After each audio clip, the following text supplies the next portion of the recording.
നമസ്കാരം. ആദ്യമായി എൻ്റെ ഈ ചാനലിലേക്ക് എല്ലാവർക്കും സ്വാഗതം.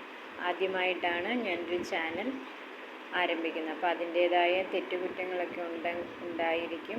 അത് തിരുത്തി മുന്നോട്ട് പോകാം എന്ന പ്രതീക്ഷയോടെ നമ്മൾ പഠിക്കാൻ തുടങ്ങുമ്പോൾ തന്നെ ഏതൊരു വിഷയമാണെങ്കിലും നമുക്ക് അടിസ്ഥാന കാര്യങ്ങൾ, ബേസിക്കായിട്ടുള്ള കാര്യങ്ങൾ അറിയാതെ നമ്മൾ ഏത് വിഷയം പഠിച്ചാലും അതിനൊരു പൂർണ്ണത ഉണ്ടാവത്തില്ല.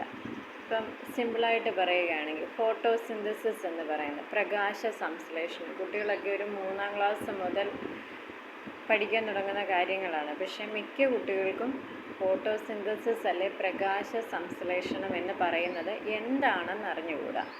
അങ്ങനൊരു വാക്കറിയാം, അവിടെ അതിനാവശ്യമായ കാര്യങ്ങൾ ഇന്നതൊക്കെയാണെന്നൊക്കെ അറിയാം. പക്ഷെ ഈ പ്രോസസ്സ് എങ്ങനെയാണ് അവിടെ നടക്കുന്നതെന്ന് കൂടുതൽ കുട്ടികൾക്കും അറിയാൻ വഴിയില്ല. അപ്പോൾ അതൊരു വളരെ സിമ്പിളായിട്ട് ഞാനൊന്ന് നിങ്ങൾക്ക് പറഞ്ഞു.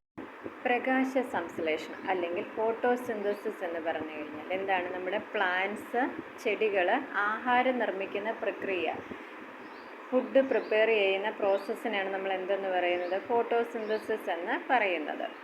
അപ്പോൾ ഇതിന് എന്തൊക്കെ കാര്യങ്ങൾ ആവശ്യമാണ്? നമുക്ക് സൺലൈറ്റ് ആവശ്യമാണെന്ന് എല്ലാവർക്കും അറിയാം, സൂര്യപ്രകാശം. അതുപോലെ തന്നെ വാട്ടർ വേണം, കാർബൺ ഡൈ ഓക്സൈഡ് വേണം, ക്ലോറോഫിൽ, ഹരിതകണം. ഇത്രയൊക്കെ ഇതിനാവശ്യമാണെന്നൊക്കെ കുട്ടികൾക്കൊക്കെ അറിയാം. പക്ഷെ ഇത് എങ്ങനെയാണ് ഈ പ്രോസസ്സ് അവിടെ നടക്കുന്നതെന്നാണ് ഞാൻ നിങ്ങൾക്ക് പറഞ്ഞു തരാൻ പോകുന്നത്.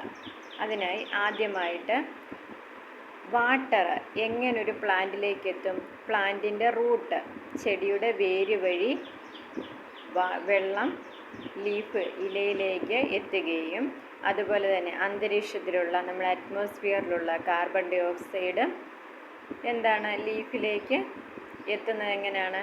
നമ്മുടെ ലീഫിൽ ചെറിയ ചെറിയ സുഷിരങ്ങളുണ്ട്, പോഴ്സ് ഉണ്ട്. ആ പോഴ്സ് വഴി കാർബൺ ഡൈ ഓക്സൈഡ് നമ്മുടെ ലീഫിനുള്ളിലേക്ക് എത്തുന്നുണ്ട്.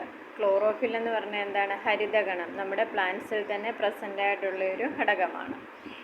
അപ്പോൾ ഇതൊക്കെ ആയിക്കഴിയുമ്പോൾ ഈ ക്ലോറോഫില്ലിൻ്റെ പ്രസൻസ് മൂലം ഈ ചെടിയിലേക്ക് എത്തിച്ചേരുന്ന വാട്ടറും കാർബൺ ഡൈ ഓക്സൈഡും ചേർന്ന് ഷുഗറും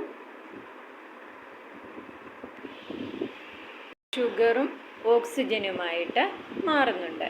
ഈ ഷുഗറും ഓക്സിജനും നമ്മുടെ ക്ലോറോഫിൽ, ഇത് മൂന്നും സൺലൈറ്റിൻ്റെ പ്രസൻസിൽ ഉപയോഗിച്ചുകൊണ്ടാണ് ചെടികൾ ആഹാരം നിർമ്മിക്കുന്നത്. ഇപ്പോഴെല്ലാവർക്കും മനസ്സിലായി കാണുമെന്ന് വിശ്വസിക്കുന്നു ഫോട്ടോസിന്തസിസ് എന്താണ് എന്ന്. പ്രകാശ സംശ്ലേഷണം എന്ന് പറയുന്നത് എന്താണെന്ന് ഉള്ളത്. ഇതുപോലുള്ള ചെറിയ വീഡിയോകളുമായി അടുത്ത ഒരു വീഡിയോയിൽ വരാം. നന്ദി, നമസ്കാരം.